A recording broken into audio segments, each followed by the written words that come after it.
The rain hit Chicago like it had something to prove. Nia Coleman stood on the edge of a rooftop, already leaning forward. 6 stories down, 1 step. That was all it would take. She didn't cry, didn't shake, didn't even look afraid. And that was the problem. Because people who are scared hesitate. People who still have hope look back. Nia didn't do either. She leaned forward. Don't. The voice came from behind her. Calm, flat, certain, not loud, not rushed. Like stopping her was never a question. Nia froze. Slowly she turned. A man stood near the rooftop door. Dark suit, soaked through, collar open, hands relaxed at his sides.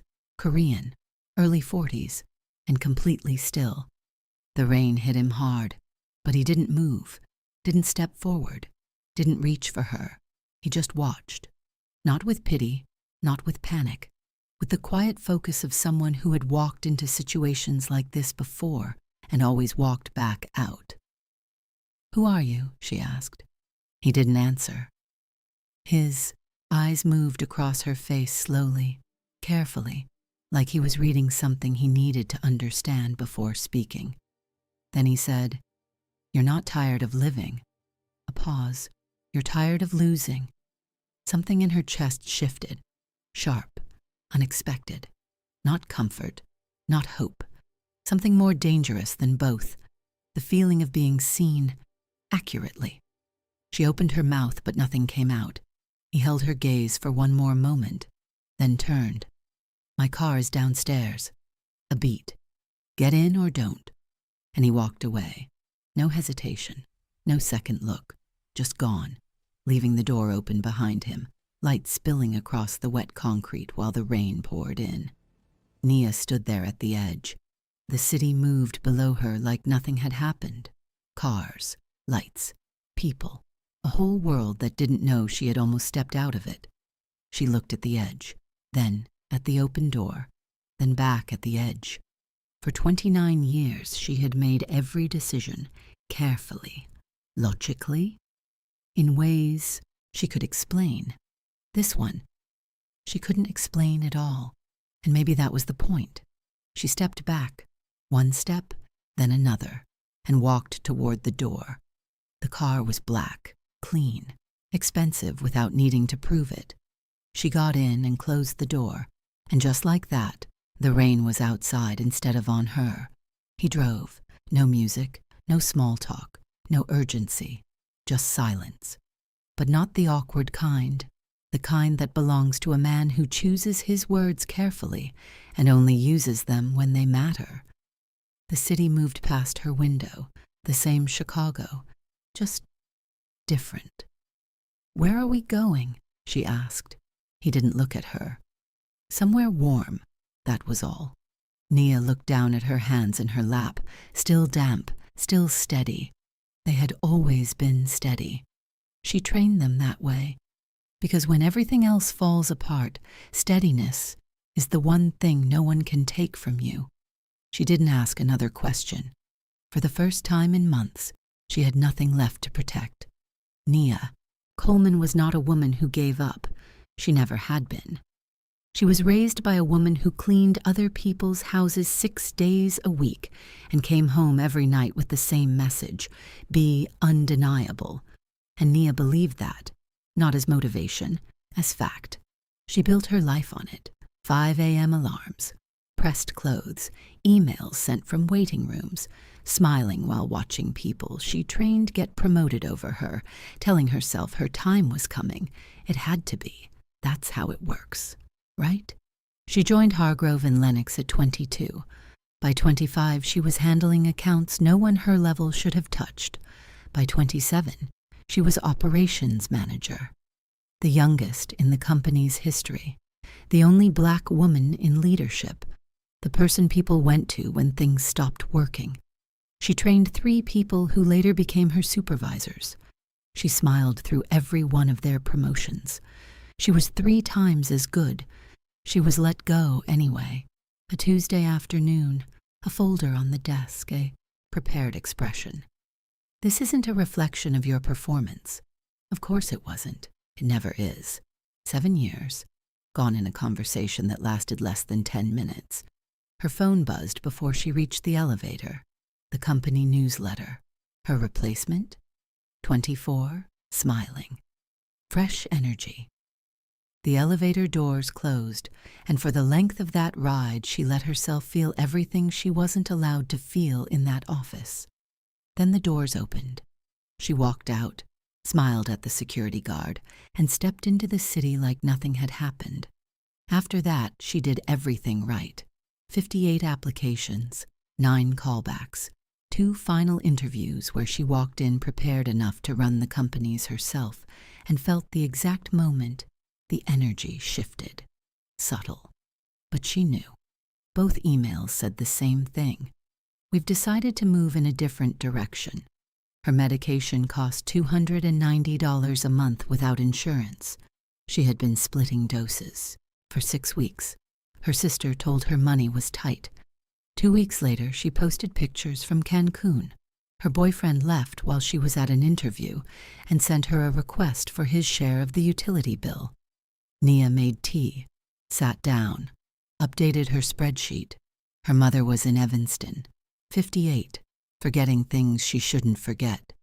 Nia drove there twice a week, handled the medications, fought through insurance calls, explained the same things over and over to people who didn't listen. She told her mother none of it. Some people already carry enough. Nia had always been the one who carried the rest. There's something nobody says out loud. The strongest person in any room is usually the loneliest, because everyone depends on them, and no one thinks to ask what happens when they break. Nia didn't break all at once.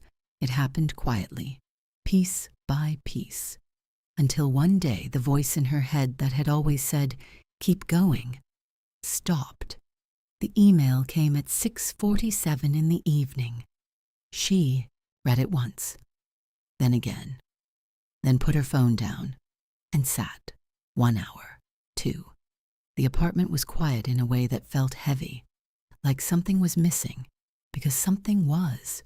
She looked at the unopened bills, the empty side of the closet, the medication bottles, her life, all of it, right there, unmoving. She had done everything right, everything, and still ended up here. That was the moment. Not loud, not dramatic, just final. She stood up, put on her coat, walked out. No phone, no wallet, nothing. She walked through the rain, found a stairwell, climbed, and stepped onto the rooftop. She stood at the edge, and for the first time in months, she felt something close to peace, until a voice behind her said, "Don't." The car was black. Not ordinary black, deliberate black. Tinted windows, matte finish. The kind of car built to pass through a city without being remembered. A man opened the rear door for her. He did not introduce himself, did not offer comfort. He just held the door with the calm precision of someone who understood that in moments like this, the only thing that mattered was the next step. Nia looked at the car, then back at the building behind her. Then she got in. The inside was warm and dark, leather and silence, the kind of silence that made you feel like important things had been decided there before. Jaewon was already seated on the far side, looking out at the rain, one arm resting along the seat behind him. He did not look at her. The door closed. The car moved. No one spoke for 4 minutes. Nia counted them, not because she was calm, because counting was something her mind did when the alternative was falling apart, and small disciplines had carried her farther than comfort ever had. She was soaked through. It was almost midnight. She was in the back of a stranger's car, heading somewhere she did not know, beside a man whose name she had not even heard. She kept her eyes forward. "You're going to ask where we're going," he said. "I wasn't." He turned and looked at her then. "You weren't." "No." He watched her for a moment, then said, "Kwon Jae-won." She nodded once. "Nia Coleman." He gave the slightest dip of his head, as if confirming something rather than learning it. The car kept moving through the rain. And somewhere beneath the exhaustion, beneath the shock, beneath the cold ache that had settled into her bones for months, Nia felt something stir.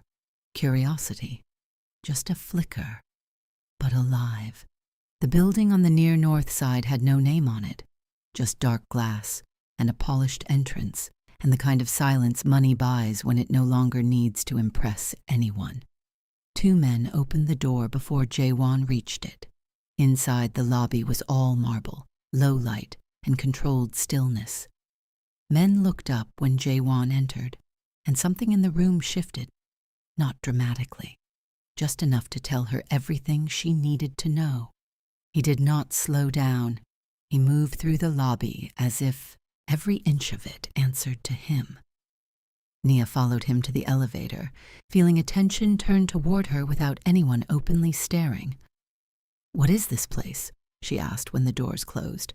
"Mine." That was all. On the 10th floor, he led her to a room at the end of a quiet corridor and opened the door.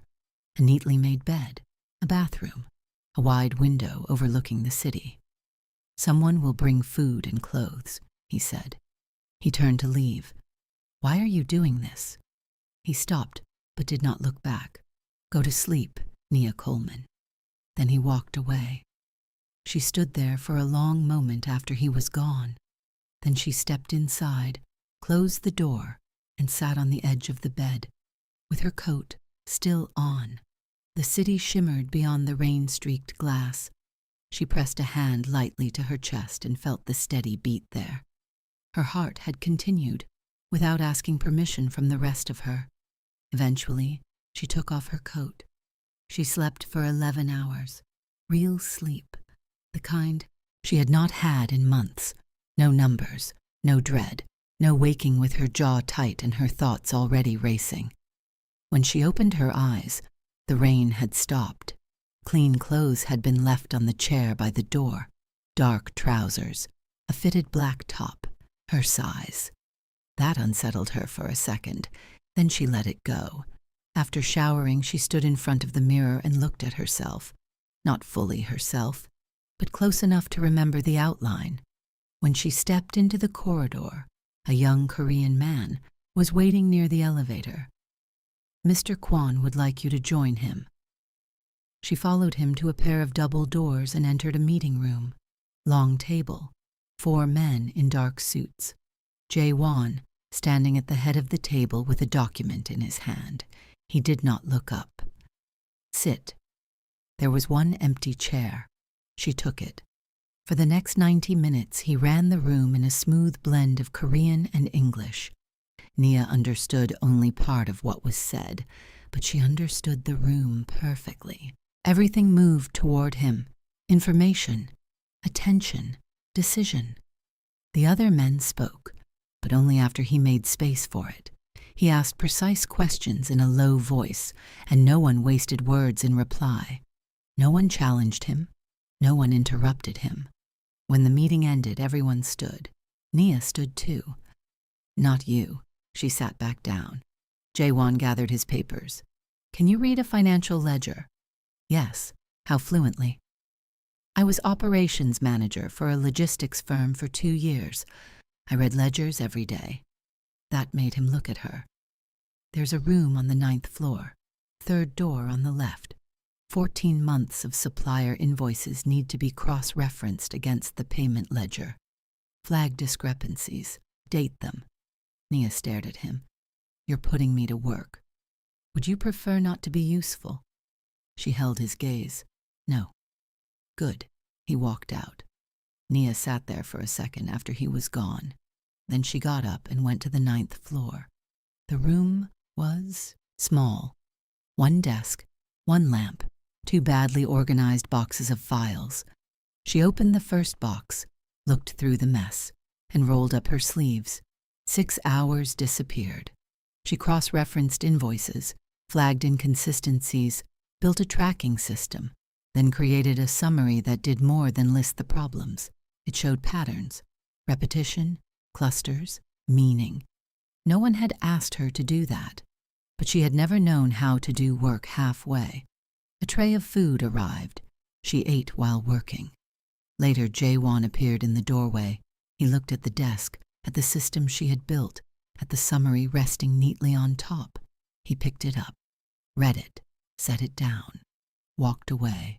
No praise, no comment. Still, his silence stayed with her. 3 days passed. She finished the first assignment, then another, then another. She sat in meetings she had not been invited to and took notes no one requested. She corrected mistakes before they reached the wrong hands.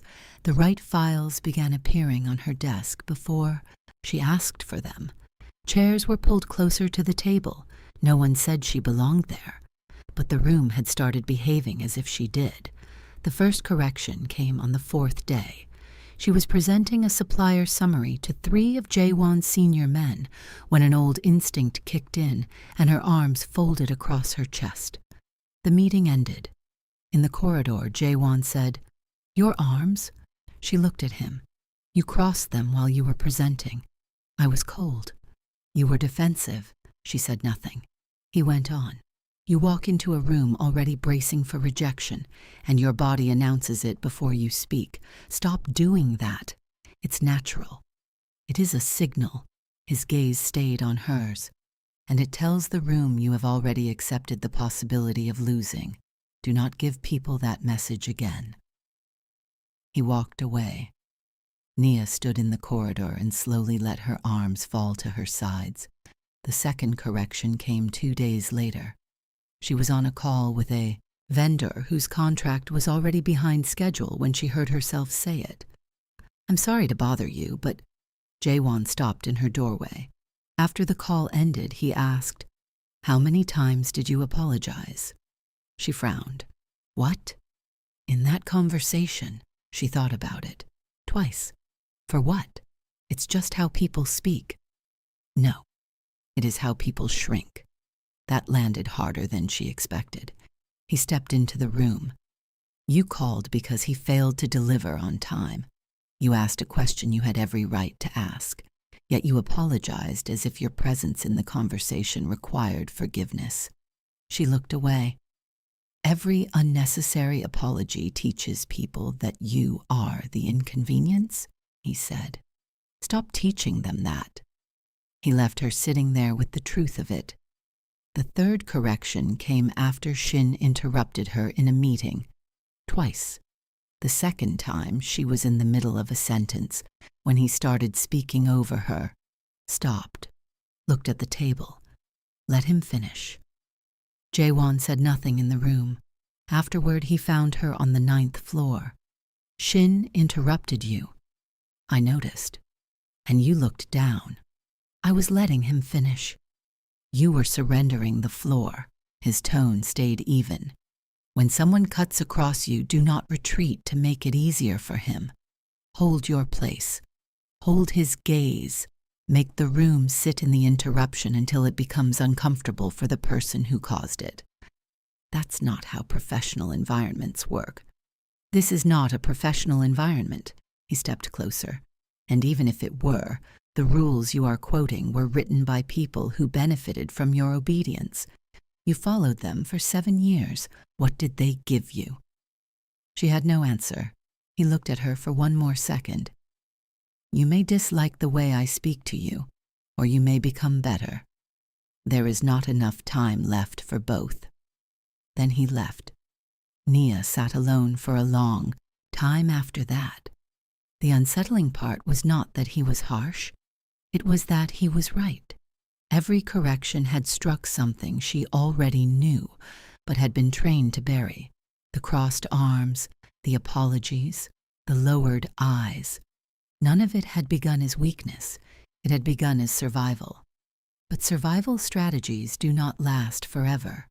Some of them expire, and hers were starting to.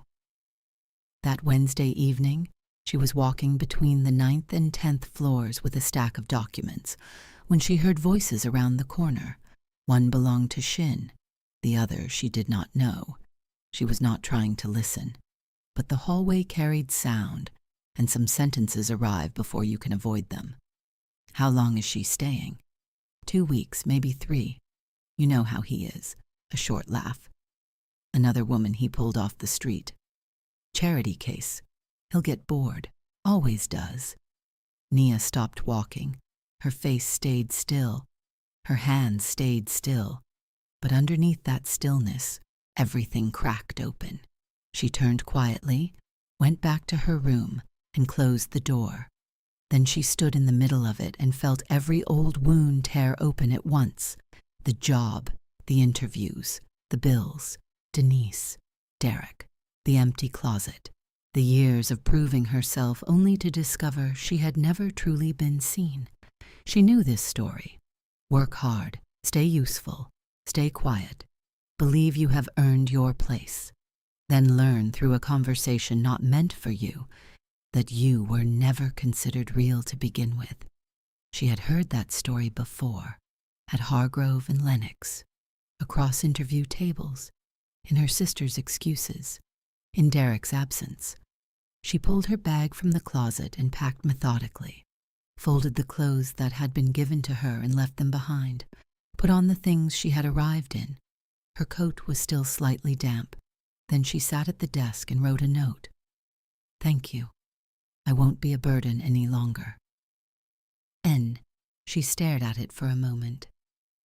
I won't be a burden. That sentence had shaped too much of her life, sometimes in words, sometimes in silence, sometimes in politeness so careful it erased her.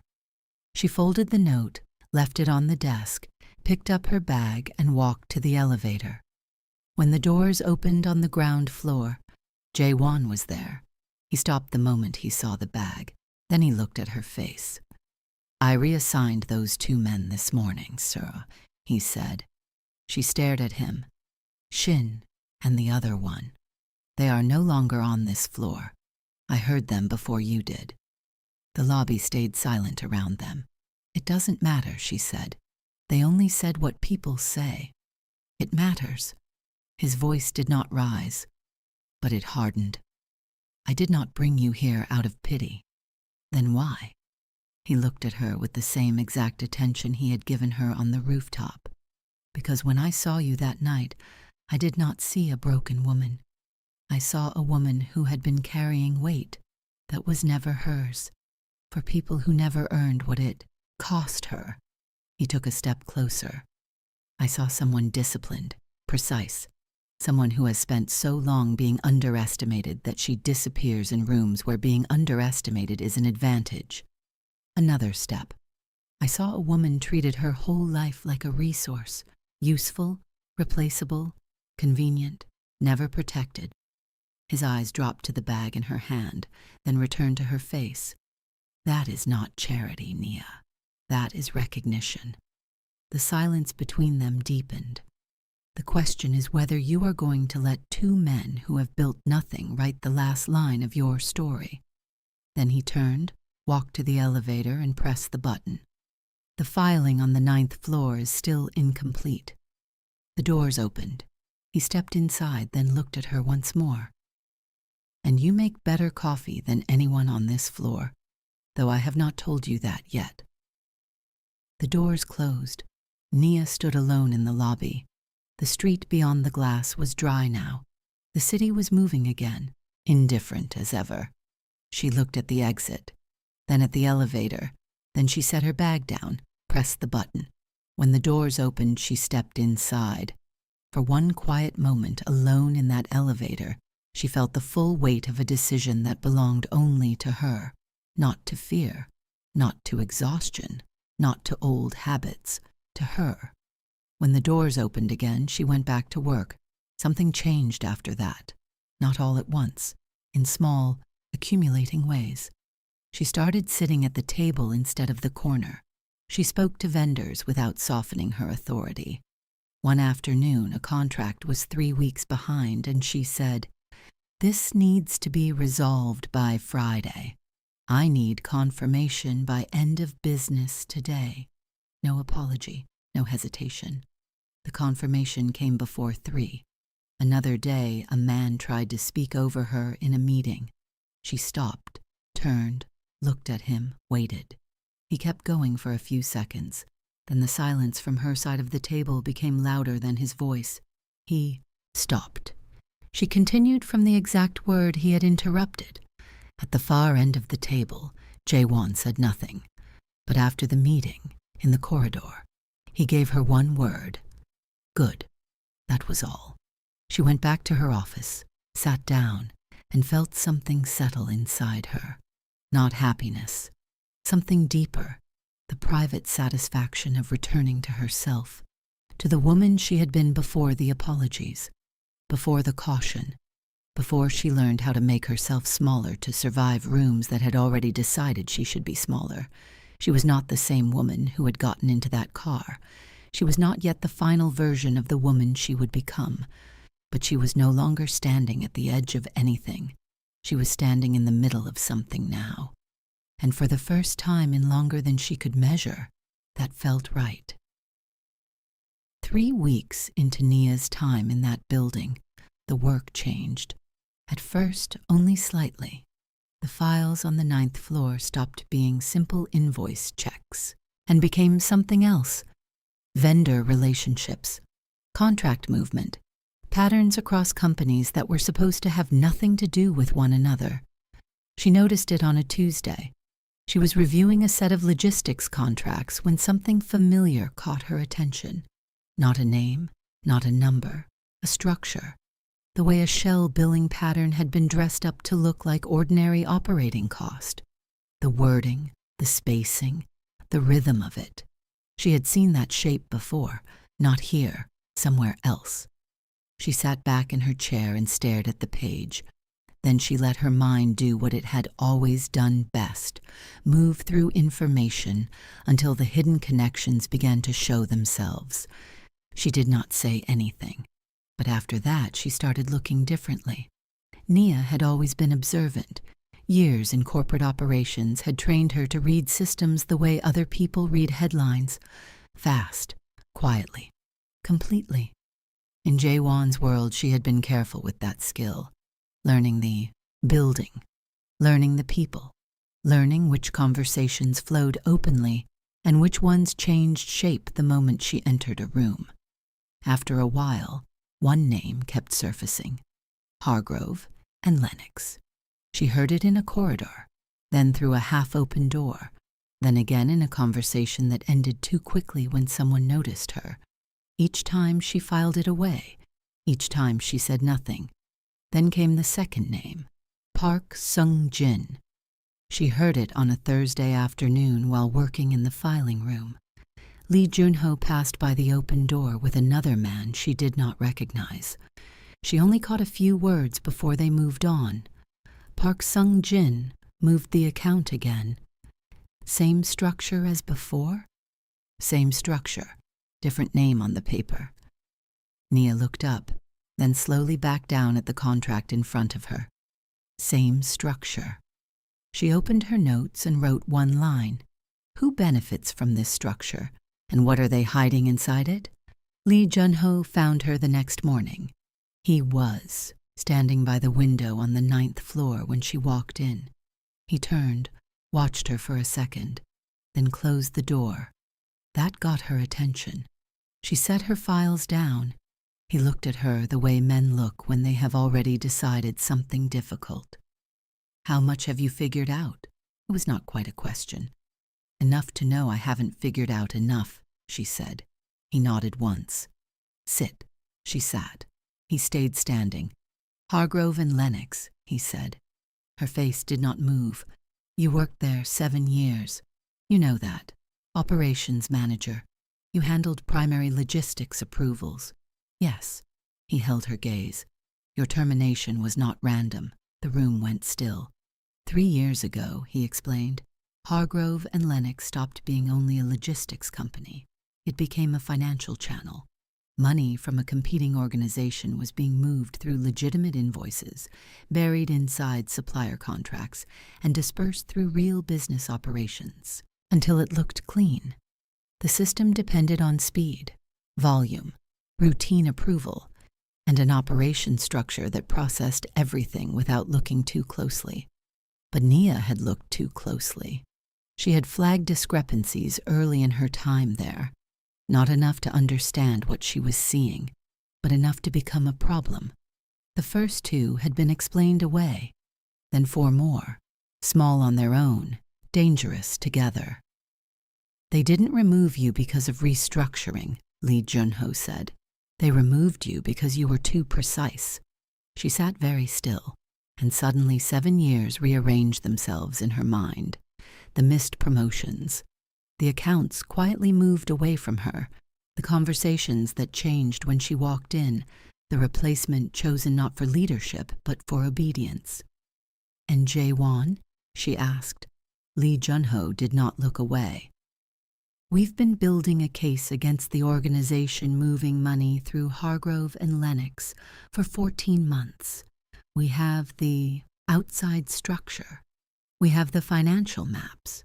What we did not have was someone who could walk back into that building with a real reason to be there, real knowledge of its systems, and no reason to draw suspicion.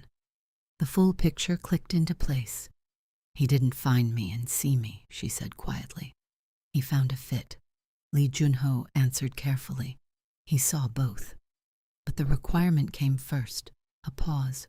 The rooftop was not planned, he said. That part was something else. She stood. What does that mean? His expression stayed unreadable.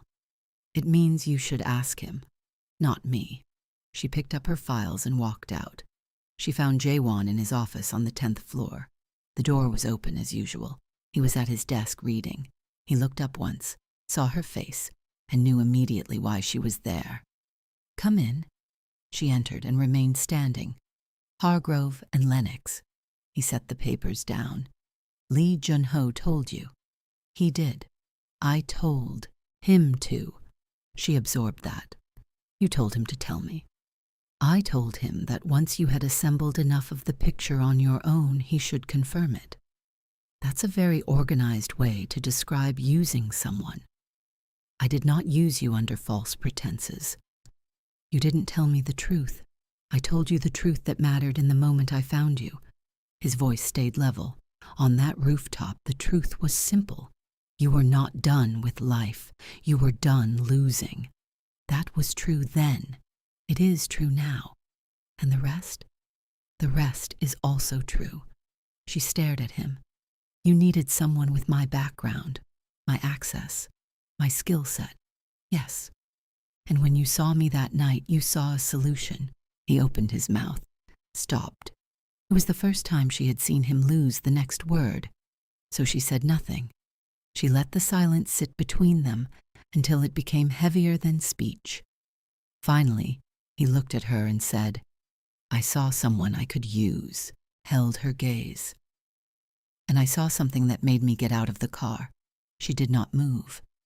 That is the most honest answer I have. She stayed with that for a moment.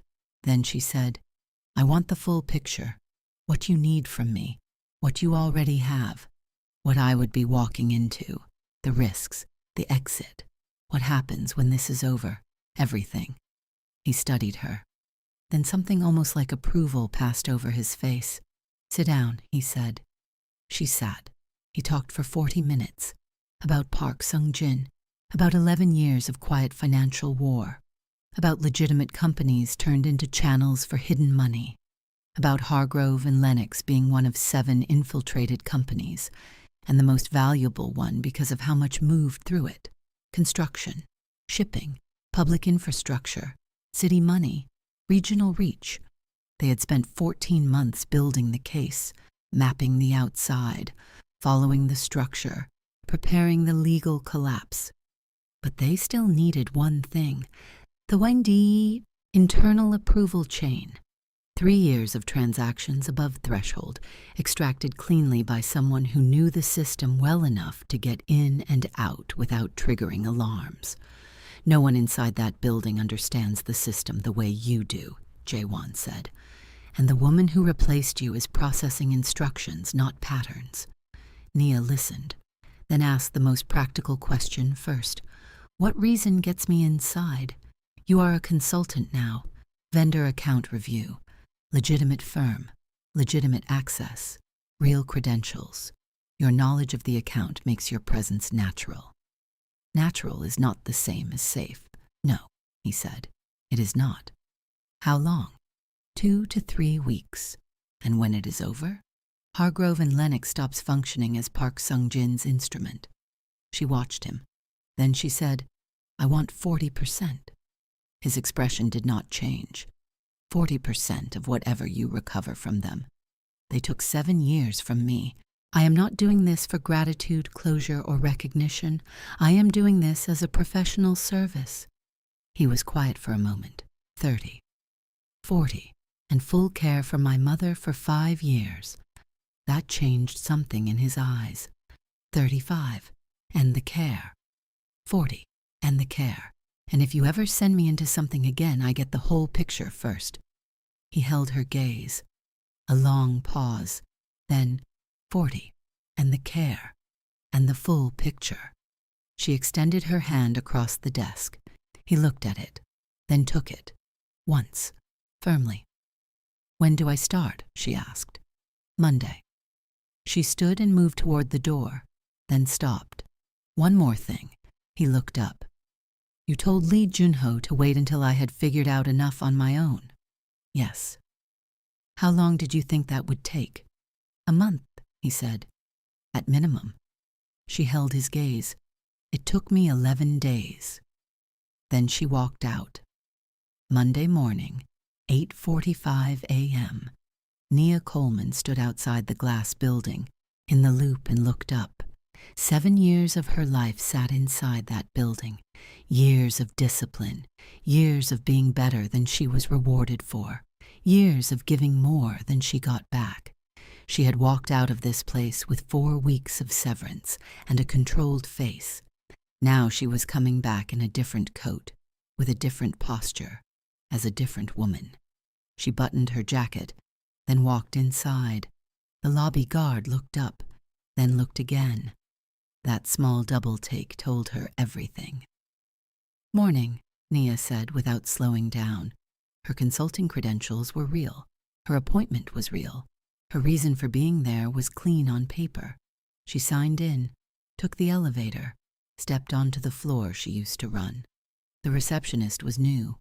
Nia introduced herself, accepted coffee, entered a conference room, set down her bag, opened her laptop, and went to work. She moved slowly, carefully. Nothing reckless, nothing unnecessary. She touched only what she had a reason to touch. But she knew this system intimately. She had built pieces of it herself.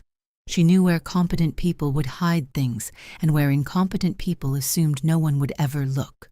Day 3, she found the first layer. Day 7, the second. Day 9, a man she recognized by type walked onto the floor. She did not know his name, but she knew men like him now, the ones who moved through offices too deliberately, the ones who made eye contact too long with people who handled approvals, the ones who existed inside a company without ever really belonging to it. He passed the conference room and slowed slightly at the glass. Nia did not look up, not once. She kept her eyes on her screen until his footsteps faded. Only then did she exhale. Then she kept going. Day 11, she found the approval chain, the full 3-year record, originating accounts, receiving accounts, paper trails linking everything to the structure Lee Junho had mapped from the outside, and it was worse than she expected. The money was not only being cleaned through Hargrove and Lennox, it was being used to buy influence. City contracts, building permits, zoning decisions. 3 neighborhoods on the south side had been reshaped by it. Her south side. She knew those blocks, knew what had stood there before. Families displaced, small businesses gone, churches moved, communities pushed out and replaced with developments no one from the neighborhood could afford. She had read those stories before and felt helpless. Now she understood she had not been far from it at all. It had been moving through systems above her head and across desks she once managed. The anger that came was not hot. It was cold, clear, useful. She went back to work. By day 14, she had everything, not just the data, the story inside the data. She organized it so no investigator, attorney, or federal analyst would have to guess what mattered and what connected to what. Then, late Thursday night, she sent it to Jae-won. No speech, no explanation, just the files, labeled and structured. He called 40 seconds later. "You're done." "I'm done." A pause. "Get out of the building." "I left an hour ago. I'm already home." Another pause. Then, "You did well, Nia." 3 words. She knew what they meant from him. "I know," she said. For a second, she thought she heard the beginning of something like amusement on the other end. Then he said, "Get some sleep." The call ended. Nia sat by the window and looked out at the city. She felt no need to celebrate loudly, no need to announce anything. She had walked back into the building that had discarded her, taken what she came for, walked back out, and everything that followed was already in motion. That is a particular kind of victory. The quiet kind. The kind that arrives in private, before anyone else knows the world has shifted. The kind no one can take from you because no one else fully understands what it cost, what it required, or what exactly you changed. That kind stays with you. The Thursday night Nia sent those files changed something in the building. Not loudly. Nothing in Jae-won's world changed loudly. But she felt it. In the way Lee Jun-ho looked at her now, no longer assessing, no longer deciding, but settled. In the way conversations stopped shifting when she entered a room. In the way Jae-won handed her work, not tasks, problems. And there was a difference. A task belongs to someone else and passes through your hands.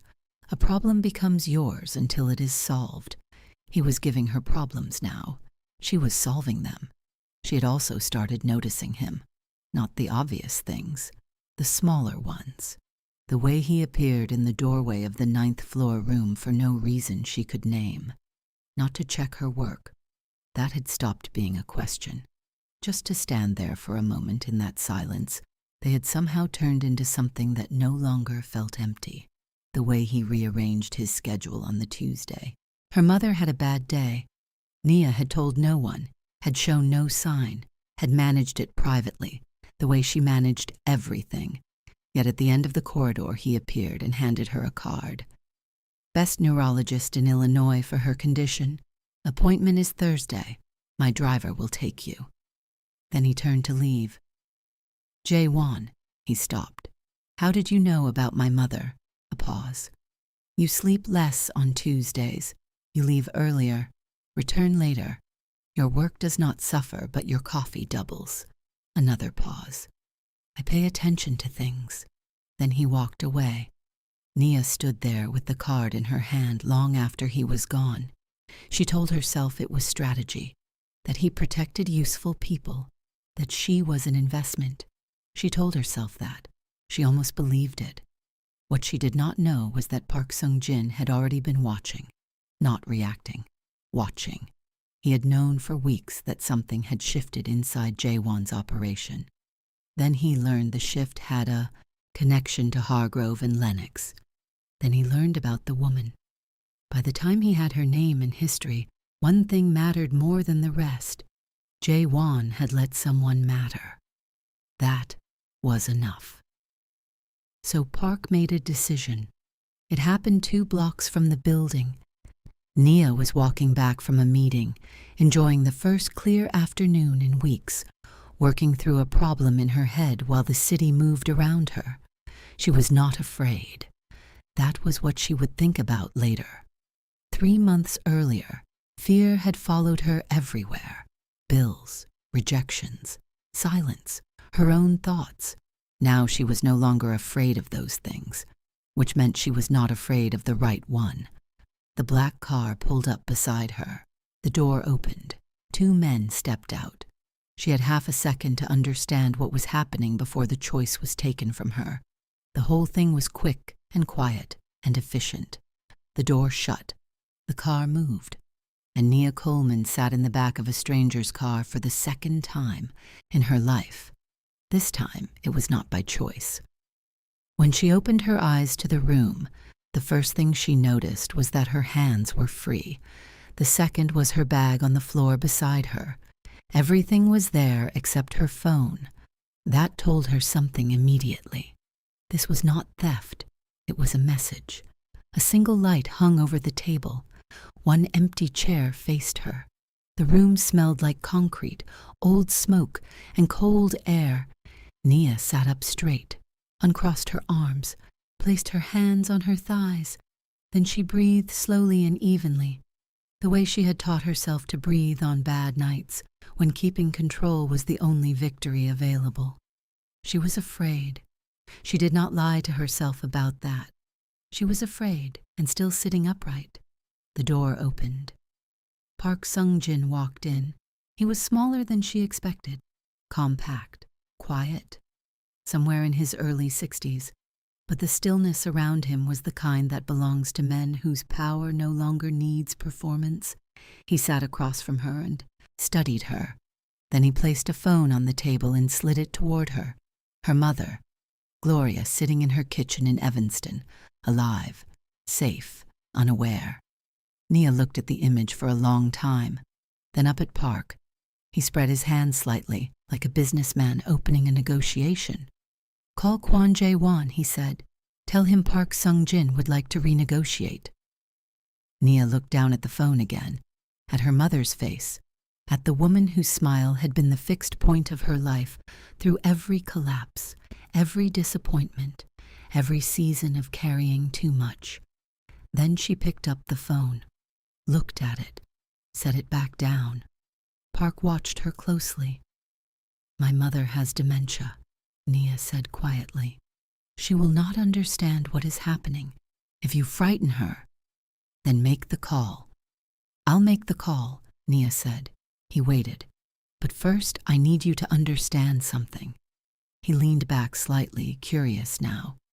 "The woman you took off that sidewalk 2 hours ago," she said, 3 months ago had already decided she had nothing left.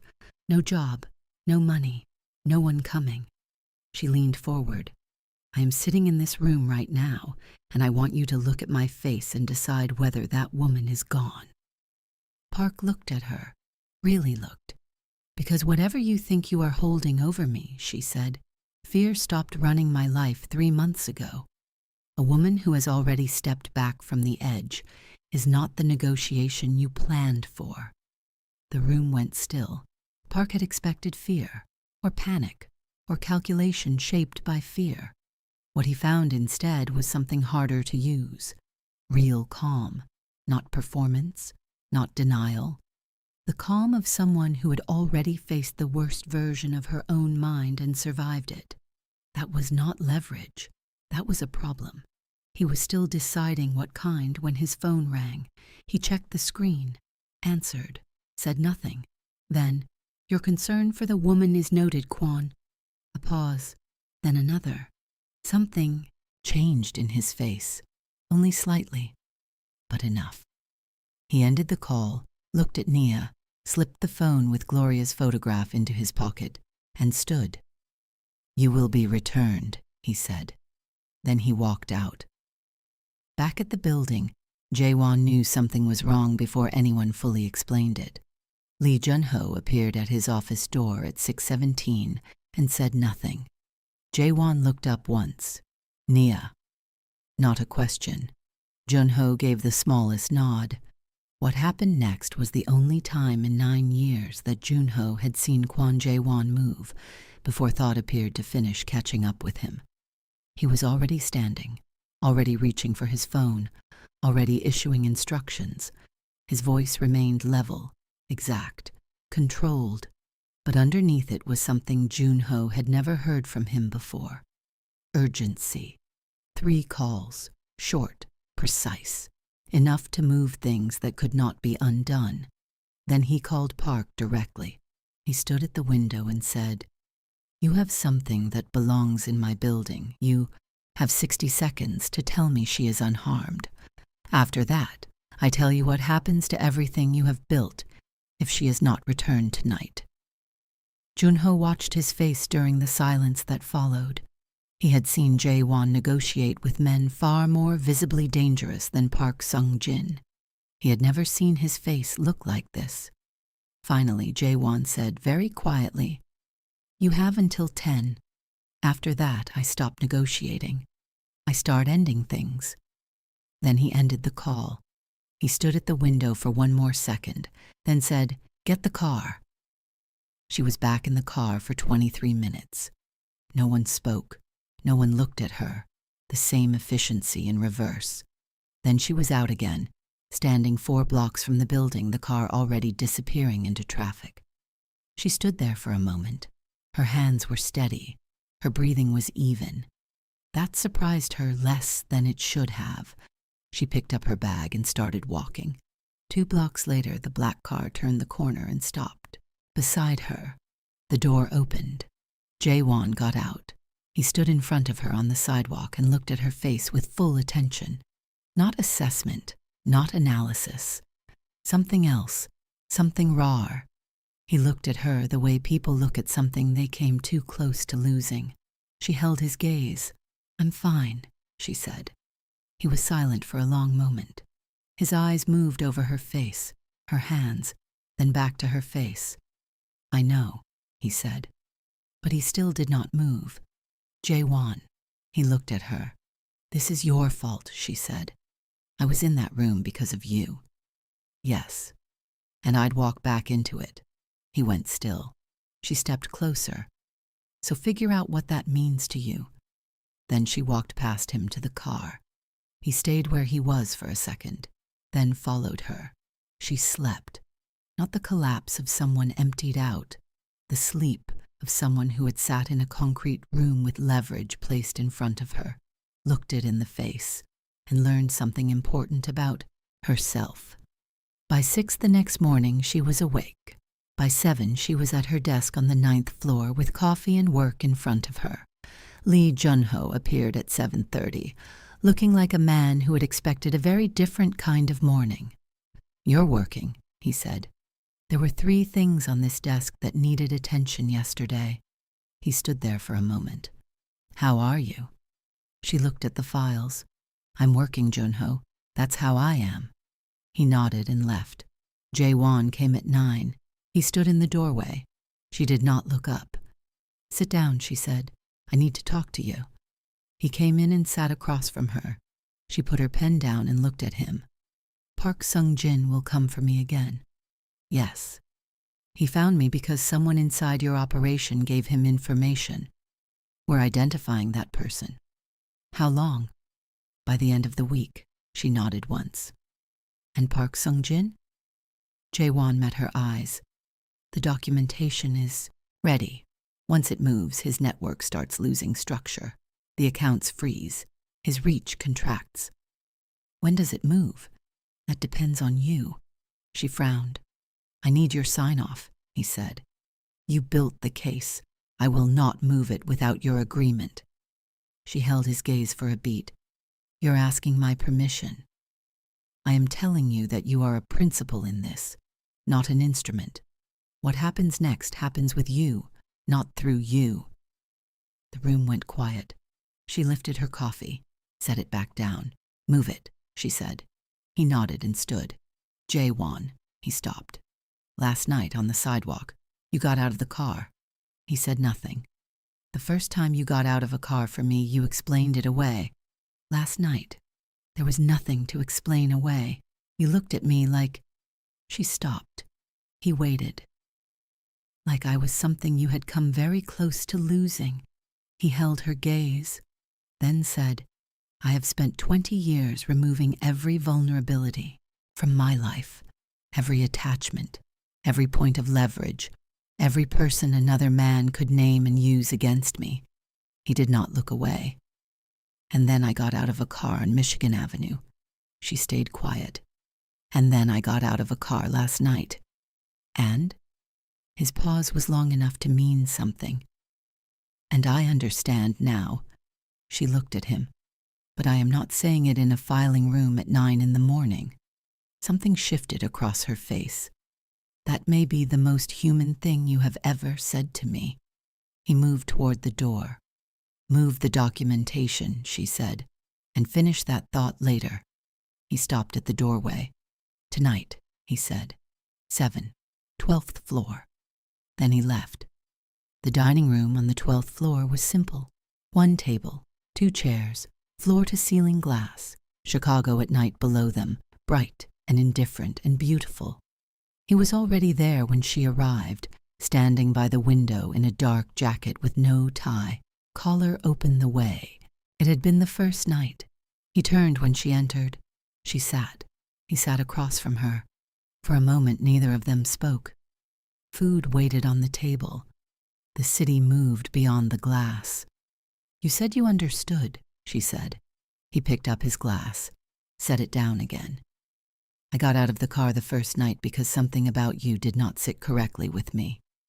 You told me that. I am telling you the rest now. She waited. What did not sit correctly was not strategic, not professional, not anything I had a framework for because I had spent 20 years making sure I never needed one. He looked at her directly.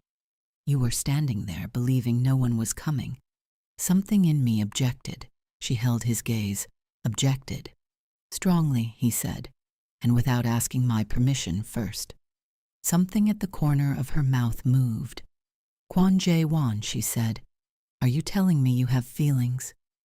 Something almost like a smile touched his face. I am telling you that I got out of a car twice, and last night, for 4 minutes, I was not thinking about Park Sung-jin, the case, or anything else that should have been occupying my mind. What were you thinking about? You. The word landed cleanly. No ornament, no hiding, just the truth. She looked at him for a long moment. I spent years making myself smaller for spaces that were never built for me, she said. Then I came into this building and got taught, repeatedly, not to do that anymore, so I'm not going to do it here either. I am not asking you to. I'm also not pretending this is simple. You are who you are. I am still becoming who I am, and this world is still this world. No, he said. It is not simple. She glanced toward the glass, then back at him. There is a man who put my mother's photograph in front of me and expected fear. I need you to understand something about the woman who sat in that room. I do. She is not the woman you met that night. I know. And whatever happens next needs to be about who I am now, not who I was when you found me. His voice stayed calm. I am very clear on who you are now. She picked up her glass. He did the same, and the two of them sat there on the 12th floor, with the city below them, the case already moving, Park Sung-jin's future narrowing by the hour, and something undeniable sitting at the table between them. Not simple, not safe, but real. That was enough. The documentation moved on a Monday, not loudly, not with raids or flashing lights or men rushing through doors. This was quieter, more precise, and far more devastating. By Monday afternoon, 3 of Park Sung-jin's accounts were flagged. By Tuesday, 2 were frozen.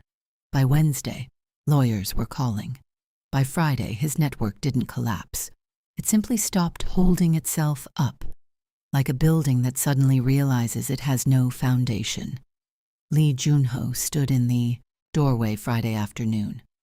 It's done. Nia set down her pen. Park Sung-jin? Finished. She nodded once. And Hargrove? A small shift in his expression. You should hear that from him. Jae-won was on the 10th floor. She sat without asking. Hargrove and Lennox, she said. He didn't hesitate. Under federal investigation. Contracts suspended. Leadership under scrutiny. She absorbed that slowly. The man who fired me. Under investigation. She let that sit. Then, the accounts. I acquired them. She looked up. You're offering them to me, he said. As a principal. Silence. The accounts I built, she said. Yes. The ones they fired me for protecting. Yes. And now they're mine. If you want them. She leaned back. 7 years left her body in one quiet exhale. I want them. I know. And I want to rebuild everything. I assumed. And I want my name on the door. He held her gaze. Coleman Operations. A small, real smile crossed his face. Coleman Operations. 6 weeks later, her sister called, and for the first time Denise didn't sound like herself. I need help. Nia didn't answer immediately. Before anything else, she said, you need to say what happened. Silence. Then, you asked me for money, and I said no, and went to Cancun. Her voice broke. I chose a vacation over you. Nia let the silence sit. Then, okay, I'm sorry. It's enough. A breath. Will you help me? Nia looked out her office window. Her city, her name on the door. Send everything. Relief cracked through the phone. I love you. I love you too. Then she got to work. 6 months after the rooftop. Coleman Operations grew. 3 employees, then 7, then 12. Clients came back, not because she was easy, because she was precise, because she delivered, because she didn't miss things, because she didn't let things slide, because she never looked away. She paid people what they were worth. She gave credit where it belonged. She didn't apologize. She didn't shrink. She didn't fold her arms. Her mother didn't get better. But her world did. Better care, better space, better days. One afternoon, that man came again, Gloria said. Which man? The Korean one. Nia smiled. What did he say? Gloria looked at her. He said he had something important to ask. A pause. I told him to use honest words. Sunday morning, Nia walked into the kitchen and stopped. Jae-won stood at the counter. Her mother sat at the table, clear, present, watching. He placed a ring on the counter. No speech, no performance. Your mother wanted to be here. Nia looked at him. You practiced for 3 weeks. Yes. And still don't have the words. I have the honest ones. She crossed her arms, then stopped herself. Say them. He was quiet. I built my life by removing every weakness, Ngordui said. She listened, and then I got out of a car. He held her gaze, and I never stopped. Silence. I am not easy, he said. I know. I won't pretend to be. I know. But I will show up, he said. Every time. She looked at him, then at the ring, then at her mother. Jae-won. Yes. You got out of the car. Yes. Then so did I. She slid the ring on. Her mother cried and didn't try to hide it. Thursday evening. They went back. The rooftop. No rain this time. No darkness. Just concrete. Just sky. Just the city. She walked to the edge, looked out, then spoke, not to him, to herself. I know you were tired. The wind moved softly. I know nothing made sense. She stared at the skyline. I know you did everything right and still lost. A breath. But you stayed. She stepped back from the edge. You stayed. She turned. It was worth it. He looked at her for a long moment. Then, yes, he said. It was. She stepped closer. He touched her face gently. No drama, no performance, just certainty. They stood there, on the place where everything almost ended and where everything actually began. If you are standing at your own version of that edge, stay.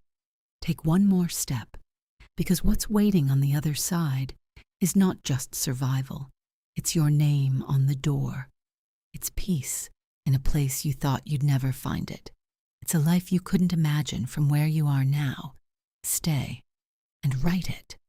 If this story meant something to you, subscribe and come back for the next one.